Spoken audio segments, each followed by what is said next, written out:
more colleagues joining us later. But yeah, very warm welcome to all of you this afternoon. Looking into the topic of regenerative obligations of universities and educational systems in times of climate collapse. Quite an exciting title, so very much looking forward to the big conversation. The Big Conversation is an initiative from the Global Educators Lab. It's one of the teaching and learning labs of the Hague University of Applied Sciences, and brings together people from the expertise, the Center of Research, Global and Inclusive Learning, and trying to find connections with other research areas as well. So I'm very happy that today Bas has agreed to host this session, bringing together the Center of Expertise of Mission Zero as well. And in the Global Educators Lab, we also work together with Team Strategy. So we have some of our colleagues there as well. And what the Big Conversation aims to do is really to provide a forum for exchanging thoughts, ideas, perspectives, and maybe also some doubts about concepts or issues that we find confusing, disorienting, or a bit fuzzy. And I couldn't think of anyone better than Bas, who's equipped to probably provoke our thinking a little bit and to leave us maybe more disoriented than before we get into the conversation. And I think that's a good thing. So I guess probably all of you know Bas, but I would like to just acknowledge, his wonderful background. When you open up Bas's LinkedIn profile, I was immediately struck by the term he's an activist and a researcher. So that bodes very well for today's session. Also a regenerative education advocate, a sustainability expert, also been very instrumental in shaping the Mission Zero Center of Expertise, and recently appointed as Associate Professor of Learning for Regeneration, which we're all very excited about. It's a very small group because usually I remind people just to mute the microphone, and if there's any questions, then just to type it in the chat. But given the seeing that there's just a very small group of us, I'm sure it's fine. Bas, just checking with you if you just interrupt whenever there's something on your mind. We are recording the session and it will be shared on the YouTube channel of Jill, so that others who have not been able to attend today's session have the opportunity to watch back, and we have a recording of this. Bas has agreed that that's fine, but just be mindful of the fact that if you don't want to have your face displayed on YouTube, then you might just not want to show the camera. So that's all for me. Let's hand over to you, Bas, and tell us about why are we talking about regenerative education? What should we be thinking about, and how should we do this? So I'll stop sharing so you can share your slides. Yeah, don't judge the amount of stuff that I have open at the moment, but sure. Just a quick check. Can you see this? We can, thank you. Cool. So I changed the title a little bit to sort of showcase the latest thinking and doing that we're working on. But first of all, thank you for being here and having me here. It's really exciting to sort of see slowly but surely Jill and Mission Zero, amongst others, coalesce and hopefully do some really cool stuff. And you asked, why we need to think about regenerative education. So actually, I'll probably answer that before going into the slides. But yeah, I don't know how familiar all of you are with sort of the state of the planet right now, like earth sciences, but also social sciences wise. But it's quite clear that the way human systems are designed and operated right now is overtaxing on both society and ecology. And I think we need to quite radically transform big parts of human society and human systems. And within that, education can play a very powerful role, but it can also play a very destructive role. So I think that's a very difficult dichotomy that we have to find ways to navigate. And one of the things that I've been working on lately is sort of linking it more strongly with the concept of transitions, and particularly sustainability transitions. So I prepared this talk a bit in that sort of latest vein of where's the thinking at the moment. So I called it educating during transitions, not a blueprint, but perhaps we can find a compass. And that's, I think, really exciting for me, at least, also to discover in the context of our collaboration. But where that came from is actually, this was, I think, a picture of me about 5 years ago, although it looks a bit different than I do now. Because of roughly that time ago, as you know, we went from research platforms to research centers. It may have been 4 years, I'm not entirely sure anymore. But Mission Zero was one of the ones that sort of was created out of that transition, just like Jill was. And of course, Mission Zero zooms in on sustainability transitions, I think more so than the other centers, although, of course, every center does something with sustainability. And we zoom in particularly on the energy transition and circular economy. So in the sort of process of forming Mission Zero, we went through quite a bit of literature in transition sciences. And what really stood out is that in almost all of those literatures, all of the studies, the conceptual and the empirical, people were sort of talking quite loudly, yeah, but education and learning is super important for transitions. But no one was actually asking the question, okay, but how? And what does that mean? So it was very easy for people to say, yeah, it's super important, but then, okay, but what does it actually imply for how we do education?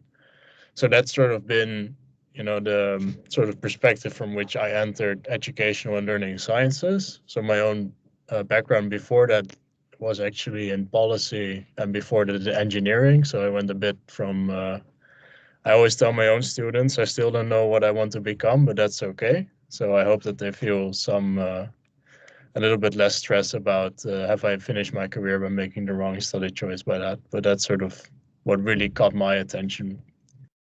Well, Mission Zero, so I'm just going to skip that. So I argue that we need to shift our thinking away from a destructive, linear, and human-centered way of life. So where we have the systems as they are now, or we take resources, use them, throw them away, assume that something happens to them outside of the periphery of what we can see. But obviously, the rules of nature and the rules of thermodynamics don't change. So you can't just get rid of something. It just transforms or transposes to other places. We need to move towards more regenerative, circular ways of being, where there is a balance between ecological systems carrying capacity, so what the planet is able to handle, as well as, and that I think is the sort of essence of regenerative thinking, as well as a base of socially just ways of living. So we want to be able to find systems that provide people with ways of living that are healthy, that are equitable, where they can develop themselves, but that also respect all the other life on the planet, that also respect that we can't just keep pumping out nitrogen and CO2 and other greenhouse gases at will, essentially. And that's going to be quite a challenge because in many places, and I would say also here in Netherlands, that means that we actively have to reduce our consumption, which people do not like. And what makes that even more complex is that we don't just have to do that for a single sector or domain. So it's not just that we need to fix how we eat and we're done. We need to fix everything, everywhere, all at once, to use the title of a very good film, which I would highly recommend if you haven't seen it yet. And it makes it incredibly complex because people are very used in this sort of linearized society to think, oh, but I'm in foods and I have nothing to do with textiles. or I have nothing to do with nature. Well, actually, everything is connected. Yeah, so everything is connected, and we're now seeing that more and more as we reach the limits of our sort of linear world, that we need to develop the ability to engage with living systems in their ecological complexity. And that is a fundamental challenge, not just for society, but also for education, and also for people within education. There's still quite a lot of educators and managers and directors and such that look at education as sort of almost like a factory instead of a living system that needs to be that needs to evolve in towards more healthy trajectories. So this situation is highly complex, and that also makes it complex for us as educators, as researchers. It also makes it complex for our students right now during their studies, but also afterwards, because these challenges are going to be the central challenge in their lives.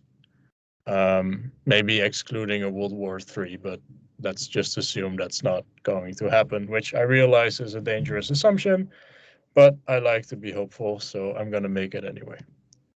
You've maybe seen this figure. It's the original is actually from the Stockholm Resilience Institute in Sweden, but it's made most famous by Kate Raworth from the University of Oxford. And you can see in the sort of outer circle, you can see the ecological limits. This one is actually outdated now. We've better data on air pollution, fresh water, and ocean acidification. So those are all in the red as well. And on the inside circle, they mapped out some of the sort of social, what they call social foundations. So the sort of minimum requirements for people to have good lives. Of course, you can have a lot of discussion about what are those minimum requirements, because there may not be the same for someone from the Netherlands as they are for someone from Kenya as they are for someone from Colombia. So there are some caveats about that as well, but just sort of for our purposes right now, we can assume relatively safely that people all require housing, that they all require social connection. The way that they express that may be different. So that sort of presents what Daniel Christian Wall, one of the great thinkers of the regenerative movement, presents as sort of the big challenge, which is redesigning the human presence both on, but also with the planet. So it's the ways that our systems are organized, and the way that they extract from the planet, but also the way that we relate to the rest of the world.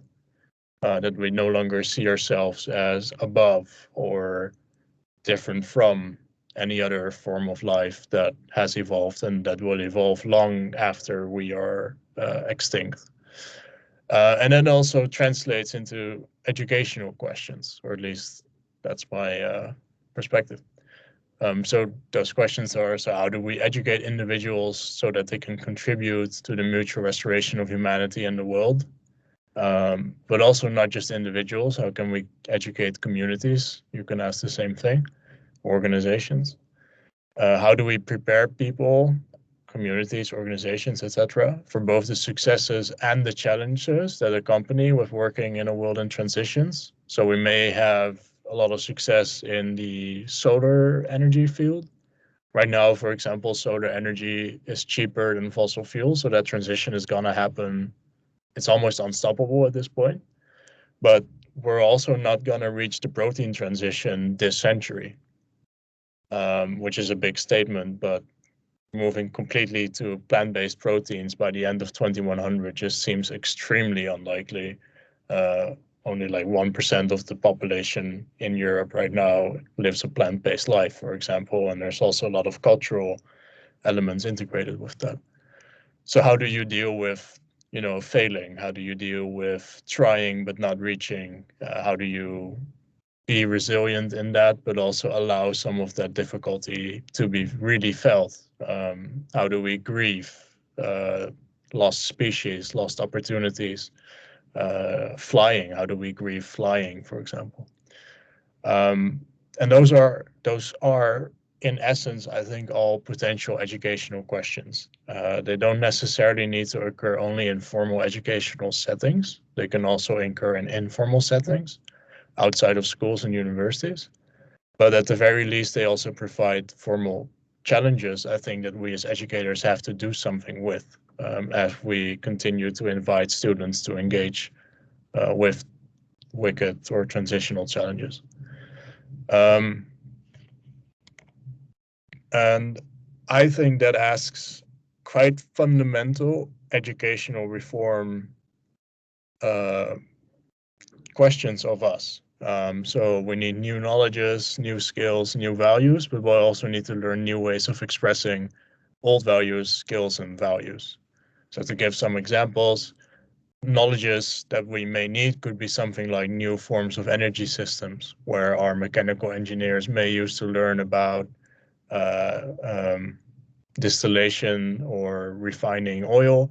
Now they have to learn, how electric solar panel fields can work and how they can be disassembled and those types of things.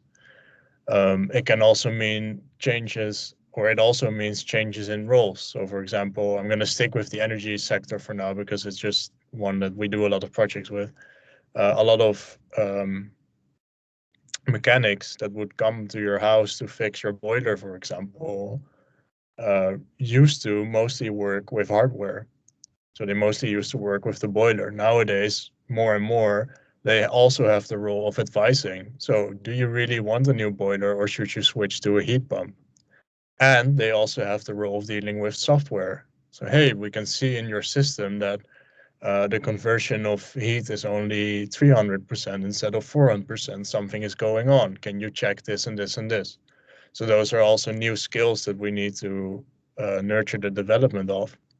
And it requires new values that can conflict with existing values. So, for example, a more relational worldview. So, accepting or seeing the world as interconnected, seeing us also as expressions of webs of life instead of individuals that are completely separate from the world.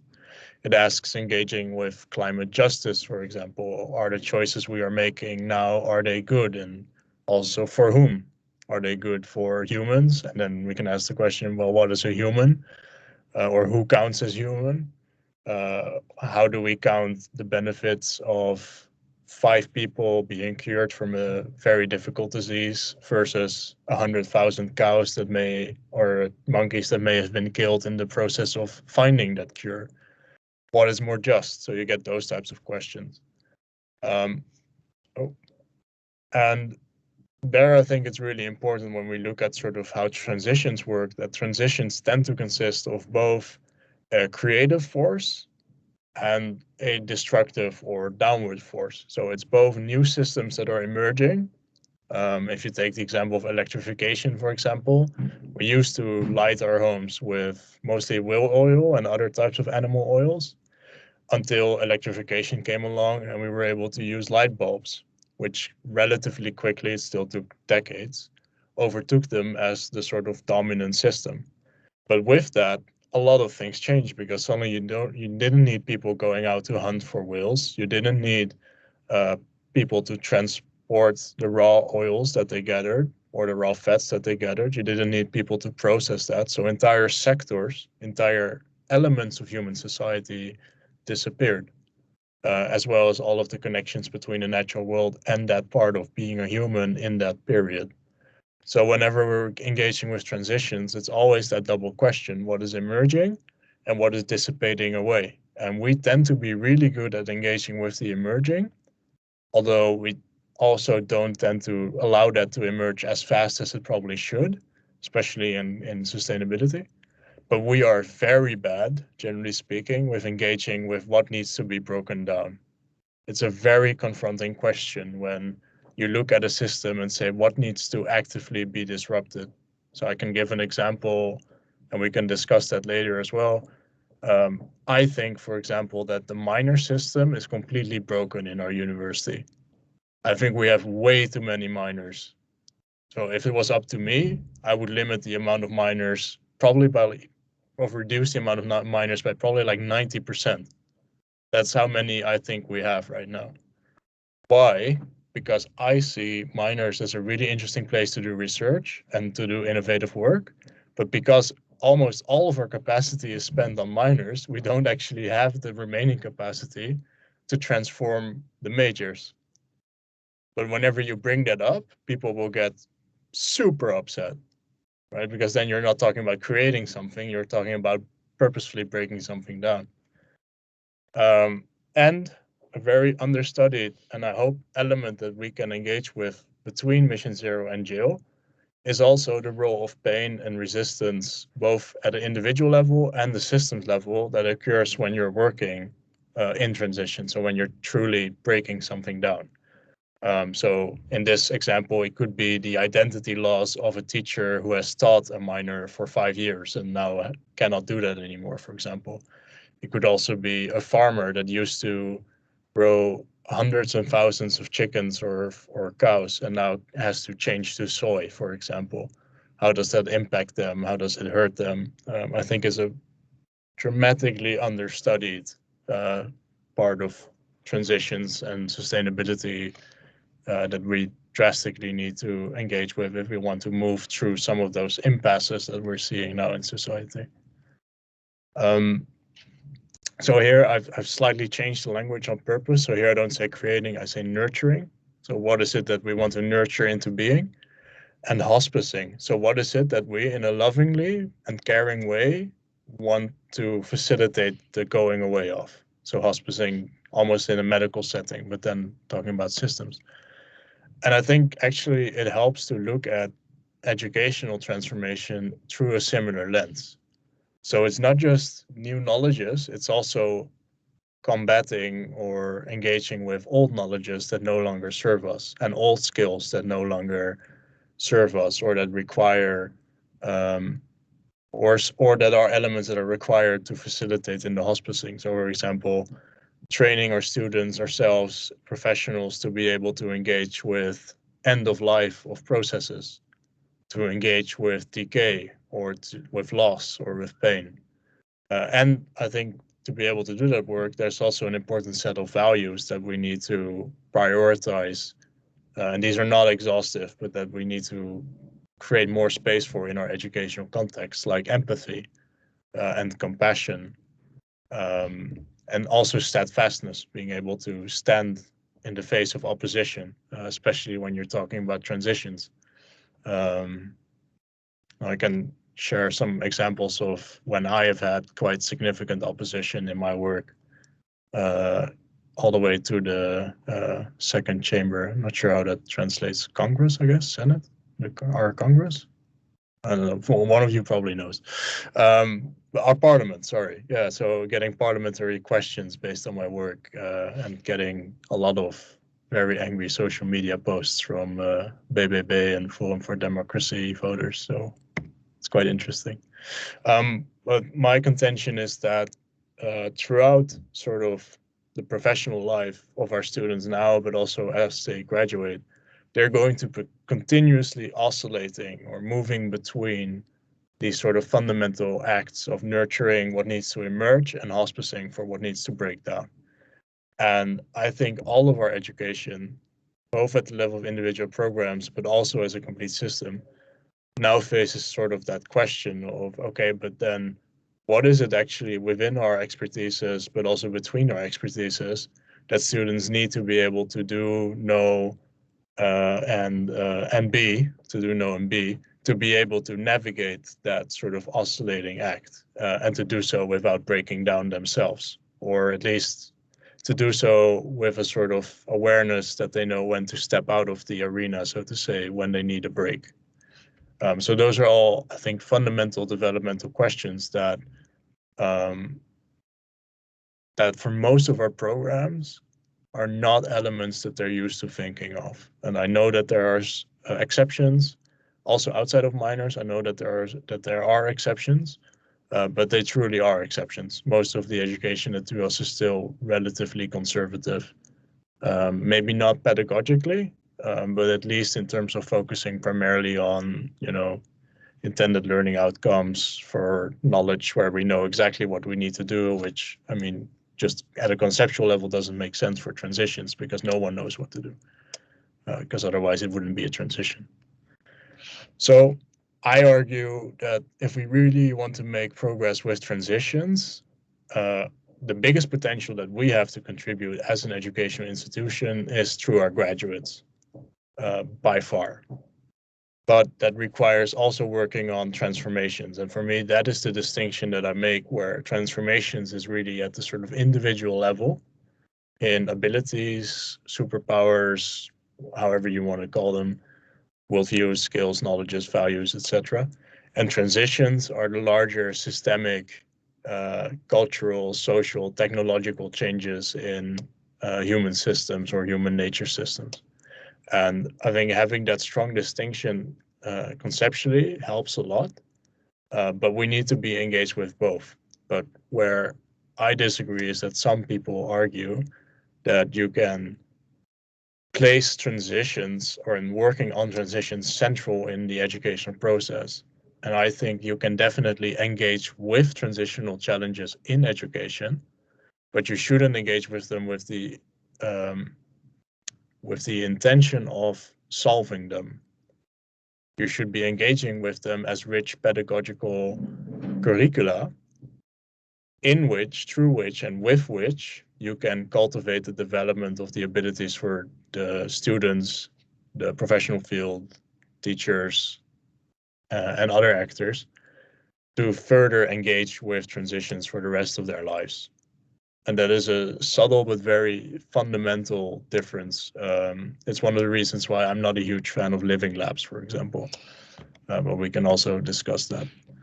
So for me, there's this sort of central dialogue that occurs continuously between systemic changes and individual transformation or changes. And that link, that relationship is actually what can be a powerful curricula if we dare to open up our educational processes to place it centrally in how we engage with education. So that means that we have to essentially look at the world, say what are some really big challenges that live here and how can we engage with that, and then ask, okay, and then how can we assess that later, so that becomes a sort of afterthought, as it were, instead of the beginning point. And I call that perspective, well, that perspective of engaging with education in that sense is called regenerative education. And I argue for that as an ecological, in the sort of systemic perspective approach, or relational approach, you could also say, which actively connects with the world with intention. So that's also an activist element there. So it's with intention, you're purposefully trying to create change, to hopefully lead to systems that are healthier than the ones that we have now, / the ones that are in prospect now, which is partially always a leap of faith. I will be the first to admit, because of course nobody knows exactly what's going to happen. Projections are more insecure than many other forms of futuring, but the intention matters, I would say. So if you take all of that sort of emerging thought together, I think there's three fundamental questions that we need to be asking ourselves at the level of individual educators, all the way through the level of the education system, that together don't form a blueprint for how to do this, but perhaps a compass that can allow us to make steps, I would say. So the first is, how do we educate students for their creating or nurturing roles for the rest of their lives? The second would be, how do we educate students for their destructive or hospicing roles for the rest of their lives? And the final question, how do we help students to deal with, or to navigate, or to be steadfast with the complexities of transitions for the rest of their lives? Because it's quite likely that for the rest of their lives, there's going to be the poly crisis. There's going to be massive disruption, climate disruption, but also social unrest, wars, etc. And I think those three fundamental questions can be a starting point from which to redesign our educational processes, and also be daring in that sense to also rethink our educational organization and support processes. So it's not just education as it occurs, but really seeing the entire system as a living system. We found some initial sort of principles that seem to be emerging when you answer these questions. So they are connecting to transitions or seeing transitions as the client instead of particular organizations, but also working with issues that really resonate or that touch your heart, so to say. Making space for and taking into account things like transition pain, resistance, grief. You could also say the emotions of transitions. Starting from potential, so working with what could be, what could become of this system, or whether that's or this place, but also accepting what is. So what is now, what could be, and those two place limits on each other. It's not a carte blanche or a tabula rasa. It's the world is in a state as it is, and we need to work with that, incorporating also all of the limitations in cognition that we can never truly see the whole, so to say. And it's almost always based on relational forms of learning or community form of learning. So it's not really centered around individual learning. And frankly, I, as an educator, don't really care that much about what individuals learn, because it's not the interesting question for me. But I know that's just a perspective. There's also others that really like to look at that sort of thing. And when you bring those elements together, I think they form the basis for a potential compass, which could guide experimentation, perhaps even decision-making moving forward, where we can ask, if we're designing a course, for example, how are we connecting to transitions? How do we make sure we do that in a way that touches people? How do we facilitate space for pain, resistance, grief? How do we leave from what is and accept that to some degree, but while also working with the potential of what could become? And how do we incorporate a broader community of learners in that process? And truly, not just, we invite in a partner to come in and give a presentation, and then at the end they come back in. Like, that's not partnership, that's just bullshit. And while you're doing that, how do we continuously oscillate between nurturing, hospicing, and dealing with the sort of difficulty of living in a world in transitions?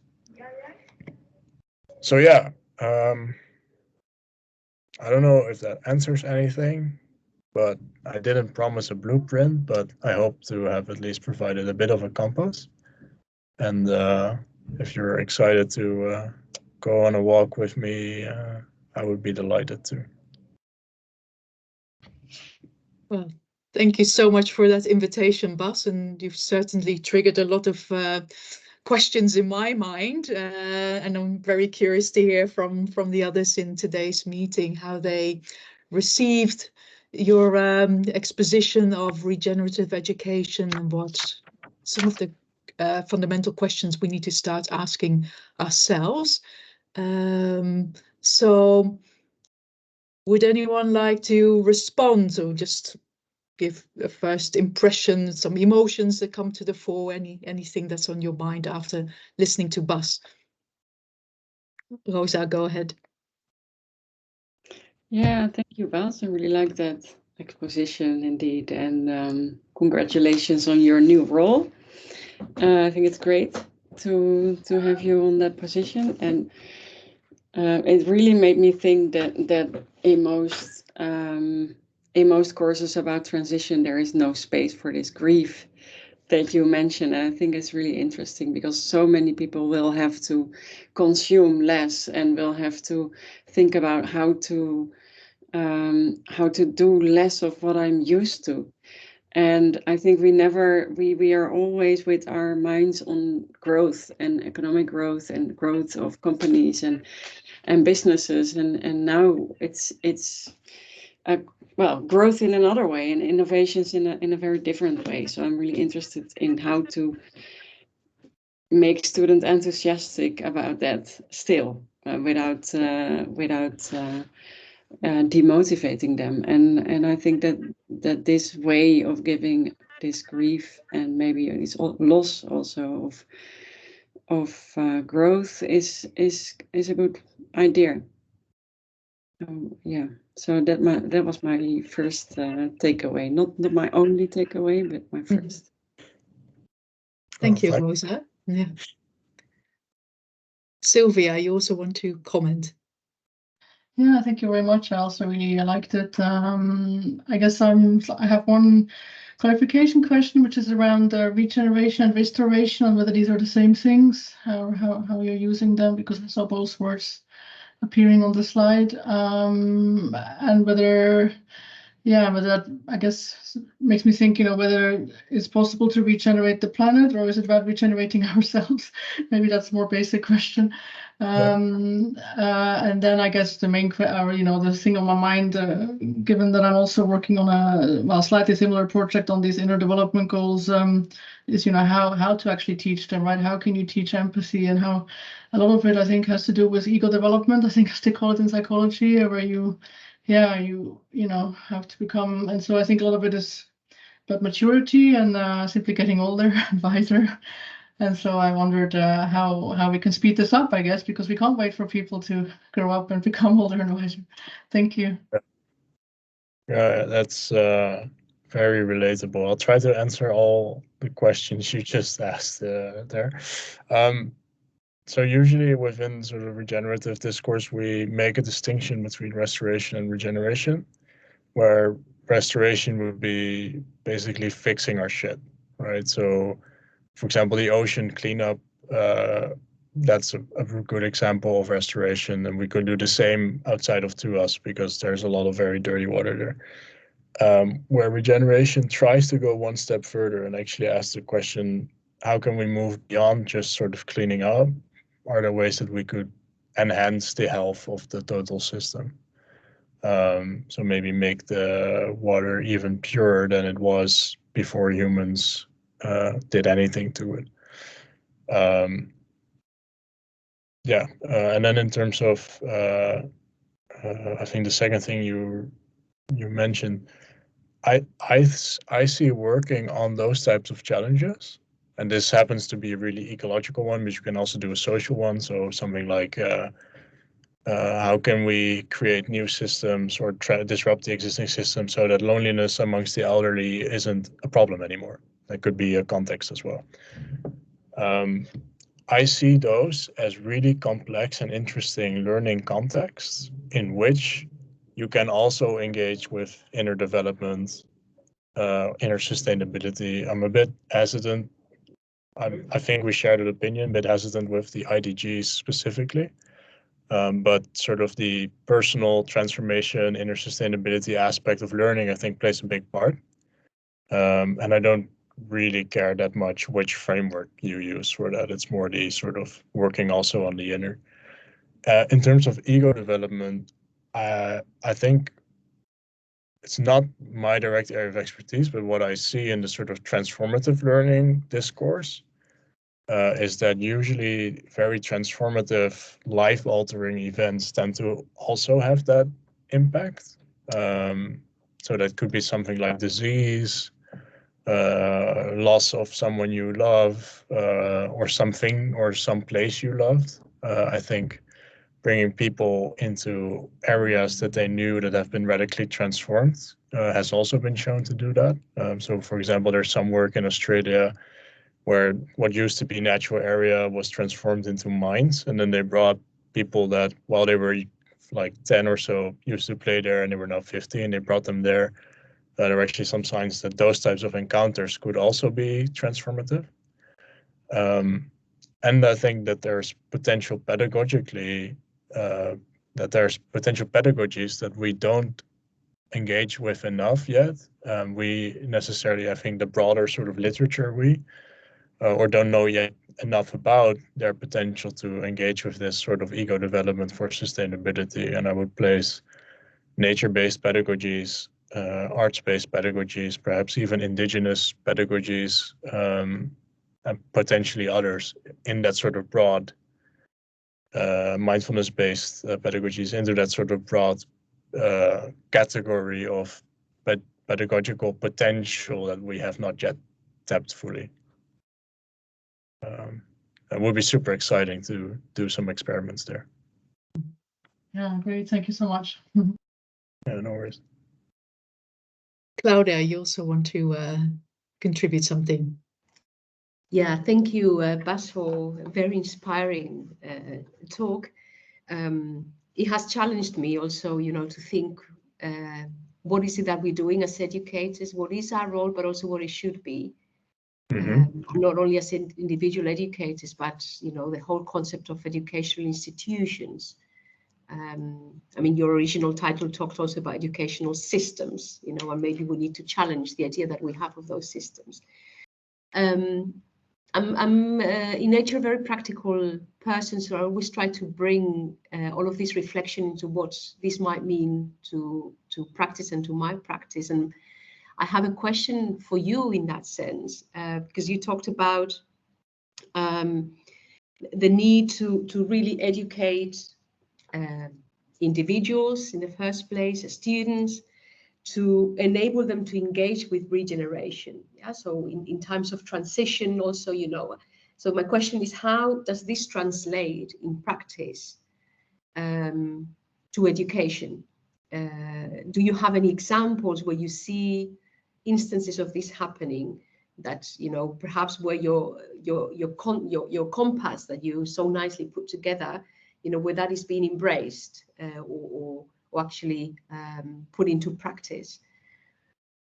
Yeah, so the compass emerged yesterday, so that's still very much informing.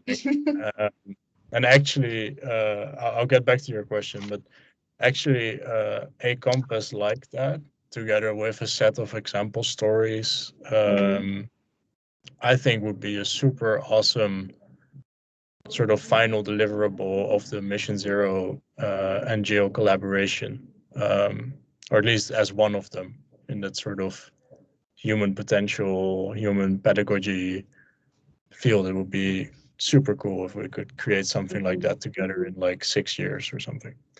So the compass, not yet. And this is just the first sort of brainchild, needs to be further developed.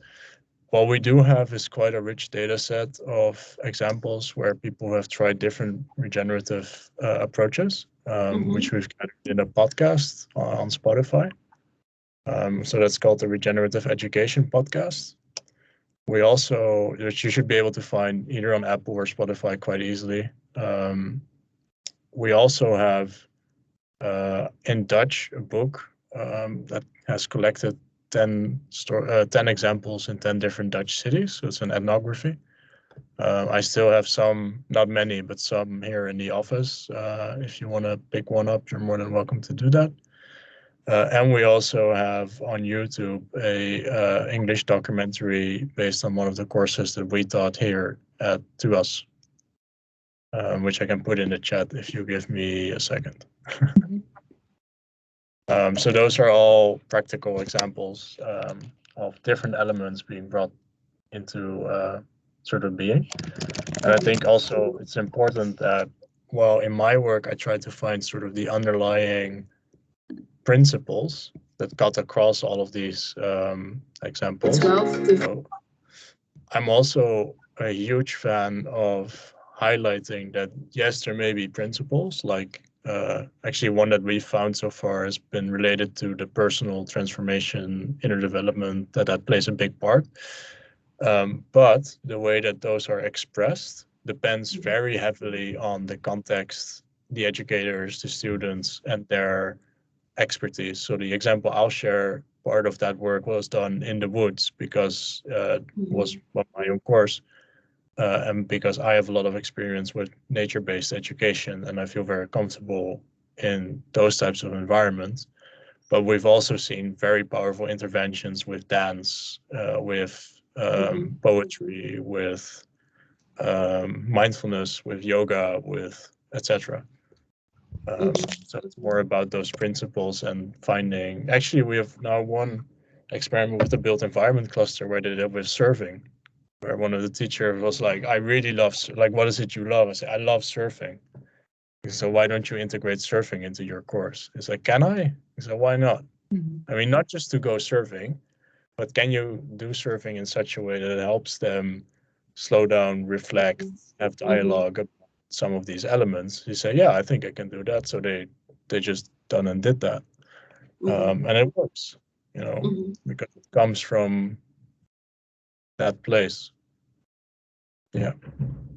Yeah, and I guess that it makes it also into a much more meaningful experience as well, and enhances that, you know, transformative process as well. Yeah. Yeah, and absolutely. And what we've seen is that many students struggle with being asked some of those questions, like who are you becoming or something like that, because they have no experience with, roughly speaking, with being asked anything really about who they are in our context of the university.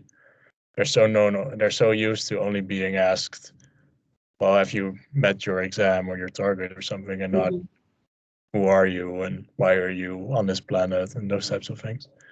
And one of the most fun experiments we've ever done was using arts-based pedagogy in the engineering faculty, because it was really funny to see the engineers struggle with painting for a bit. I imagine. It required some coaching to accept that the quality of the painting wasn't what we wanted. That's not the point. Yeah, but well, if you do that in like social work and education faculty, it may be much easier to do that. I don't know. Perhaps you would choose for a different form of expression, you know, something that really takes people out of their comfort zone, right? Yes. Yeah, well, thank you for sharing also these very practical examples and resources, Buzz. And you know, my mind is also full of thoughts and questions. And one thing that's I'm really, you know, struggling with a lot is the curriculum as a space, because that's a heavily contested space. It's usually a consensus reached between different lecturers, academics who all want a piece in that curriculum to represent what they value in their education. And there's a well-known saying that it's easier to shift a cemetery than it is to change a curriculum. Whereas I really, I mean, your story resonates a lot with me. I like the kind of, you know, the deep critical questioning of what is really necessary in this, you know, in these very complex times of constant transition, and there's no end to that. And yet we seem to find ourselves in our safe bubbles of a curriculum with learning outcomes and timetables, and that gives that kind of security blanket. Whereas we should be moving towards a different mindset of educators. So it has to very much, you know, I'm really very much thinking about the fact that we only have so few in this call today, the fact that when we organize discussion spaces on, for example, pedagogies of discomfort, it's the usual suspects and it's a small group of lecturers. Yet we need to start thinking very differently about education and educational systems. So yeah, that poses quite a dilemma, because, you know, how do we encourage the thinking and innovation of practice in ourselves when we know that, you know, for lecturers to engage in professional development, it's very hard. It's very intrinsically motivated. And so if you're not interested, you're not looking for these kinds of spaces that are very uncertain and uncomfortable, we will not be able to affect much change. Yeah. So just a few of my personal dilemmas. Oh yeah, I mean, they're super relatable. I would say that a large part of this also depends on the manager of the course, or the program director, or whatever they call it, where you're based.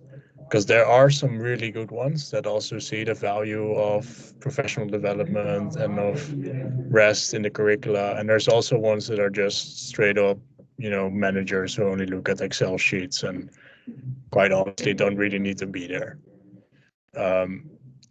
my way of navigating some of those dilemmas is there are several things. So one, if I do find myself in a situation where it's super contested, I try to do whatever I can within my own sphere of influence. So that maybe trying to get smaller courses or courses where I'm the only teacher, so that I have a little bit more freedom to experiment.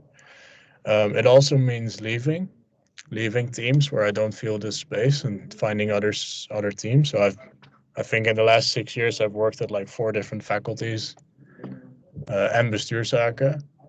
So I think it's also part of your own responsibility to try and find the spaces because they are there. So I'm thinking of something like innovative development in Zoetermeer, or the M&O track here in The Hague, the next level engineering masters, or any of the masters that are currently in development, to be honest, would be good spaces to try to move to. And I think a third sort of strategy that I use for this is that I don't put it on my own shoulders to change to us. Frankly, I don't care where the change happens. So I don't see any difference between changing a course here or working with an elementary school and changing something there, or hearing someone from university in Stockholm saying, hey, we used your work to do this and this and this. And I think that's one of the powers actually of research, and also one of the sort of, as we're trying to discover what does it really mean to do research as an institution, how much of that should be oriented towards our own practice versus how much should be for the broader field. And is it okay to maybe find more success sometimes in the broader field than in our immediate circle? My feeling with that is yes, it is. So that's also just something that I try to do. If I run into roadblocks here, I just focus outside for a bit and then try again later. Yeah, it's a very healthy state of mind, I guess. Yeah. I see, Rosa, you raised your hand, but maybe also want to invite Simton if you have any comments or questions. I don't want to exclude you, but it's also fine just to, to listen to what's being said. But just want to check in with you. Yeah, thank you. I'm just trying to digest all the information. It's also difficult to follow, honestly, for me.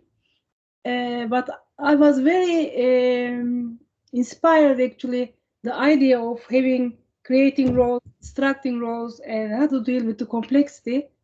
Actually, the life itself as individual is a big transition that we are all of us individually dealing with. Just first creating and then getting old and destruction, losing things, and all life we have to deal with this.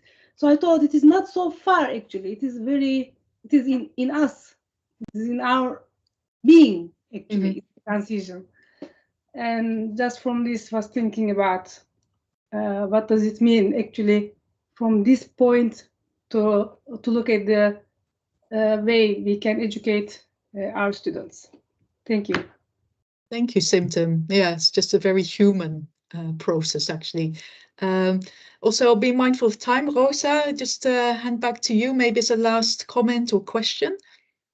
Yeah, very briefly, it's just that it's so difficult to get all the lecturers that need to know something about these transitions to get them on board. And I think a close collaboration with HCTL could work with that, with the Training and Learning Center, but also maybe with the idea that, for example, the DI hours that you get, that they have to be spent in a sustainable way, or the dumb money that it can only be spent on sustainable topics, or that we think about how our organization is working, and that we need to, that the lecturers actually need some motivation as well to know more about these transitions, because so many times I hear things like yeah, well, I don't need to cut down on my flying, or for me, that doesn't imply that I need to change or that only belongs to other people. And so many people are not thinking of their own responsibility and the responsibility of us as teachers, that we need to be responsible for a whole group of youth that is, you know, has a lot of anxiety about the ecosystem. So I think there's an urge to train the trainer, so to speak, and I don't know how, but we need to address that. And I really don't know how to get lecturers motivated to focus on that. Mm-hmm. Yeah, so I can quickly respond to that. Yes, I agree, 100%. So I think teacher professionalization is a very powerful, or professional development is a very powerful leverage point, not just for this perspective, but more generally to engage with sustainability. What we're doing now, actually, that's a collaboration already between JO and MZ, is we're actually intervening in the training program. So that's at least for new teachers. So they're getting 2 workshops from Watte Zelstra and myself in February and March. It's a really small thing in the grand scheme of things, but at least it's sort of, well, at least the new teachers that are joining are getting a chance to do something. We've also now are running the 3rd year of our Regenerative Education Practica, which is a teacher training course that so far has been full each year. So we've had 30 teachers from roughly 15 universities each time joining us. And so we are doing those sort of annual training programs, but I think it's important to add there that I only want to work with the people that not necessarily have seen the light, because that's not true, but that see that there is a need for change. I don't want to invest my time in convincing people that what they cannot see, they can't see. Mm-hmm. And I think we do way too much of that because it costs a lot of resources, a lot of friction, a lot of energy. While there are so many others that see the need, but just have the question, I just don't know how. So I would only sort of caveat your frustration with that sort of, yes, but let's only focus on the people that just need some help to get started. And I think there's quite a few of them. Yeah. Well, let's end on that positive note. Indeed, just work with the people that have that open mind and are willing to embrace and learning about a different approach. I feel that we can talk about this much, much more, and we can, if you're interested, that is, because we were thinking, as Simton always also said, there's a lot to digest, maybe in an online session of an hour. So we also offer the opportunity for a deep conversation in person next week, Tuesday from 3 to 4 in Oval 328. So I'll reach out to you individually to see whether you're available, whether you could think of someone else you would like to bring along, so that Bas and I know whether we go ahead with the session or not. But for now, thank you so much, Bas. It's always a pleasure to listen to you. Very inspirational, very thought-provoking. So many thanks. And many thanks to the 4 of you for attending and engaging in conversation. So hope to see you with another big conversation or the deep conversation next week. Bye-bye. Thank you. Bye. Thank you. Bye-bye.